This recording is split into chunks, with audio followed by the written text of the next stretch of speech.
జగన్మోహన్ రెడ్డి మీరు గంధి శ్రీనివాస్ గారిని అడగండి. గంధి శ్రీని గారిని అనుచరులో ఉన్న నా అభిమానుల్ని ఒకసారి గంధి శ్రీని గారిని అడగండి.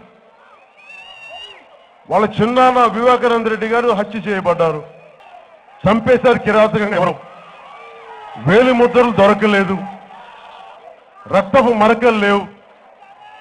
కొన్ని గంటల తర్వాత లెటర్ దొరికిందని మళ్ళీ ఇచ్చారు. మీ ఇంటిలో అత్యంత కిరాతకమైన తోబుట్టిన తండ్రి తోబుట్టుని చంపేస్తే దానికి మీరేం చేయలేకపోతున్నారే? రేపొద్దున ప్రజలకి మీరేం చేస్తారు? మీరు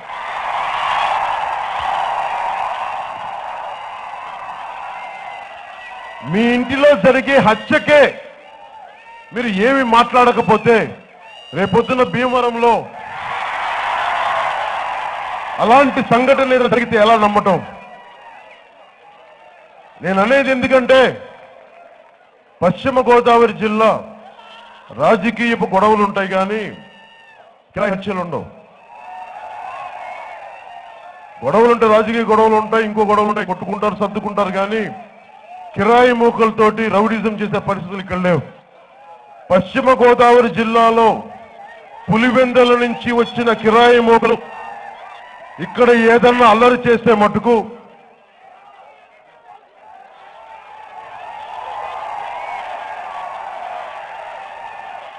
నేను చూడటానికి చాలా మామూలు కనిపిస్తానేమో,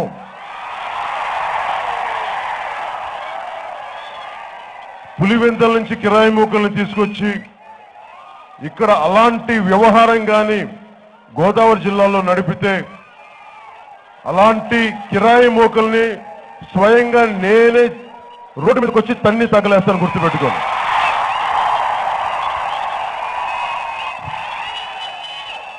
గంధి శ్రీనివాస్ గారిని అడగండి, మీకు ఎలాగా మనసుపోతే అలాంటి కిరాయి సొంత తండ్రిని పినతండ్రిని ఎవరో చంపేస్తే దాని గురించి ఒక్క మాట లేకుండా మీరు చంపారంటే మీరు చంపారని ఇద్దరు కొట్టుకుంటా ఉంటే అసలు మా పినతండ్రి చనిపోయిన బాధ ఎందుకు లేదు మీకు? దాని గురించి మీరు ఎందుకు మాట్లాడరు? సొంత పినతండ్రి మీద మీకు అంత బాధ్యత లేనప్పుడు ప్రజల మీద ఏం బాధ్యత ఉంటుంది మీకు? ఇది మేము ఎట్టి పరిస్థితుల్లో మేము అంగీకరించాం.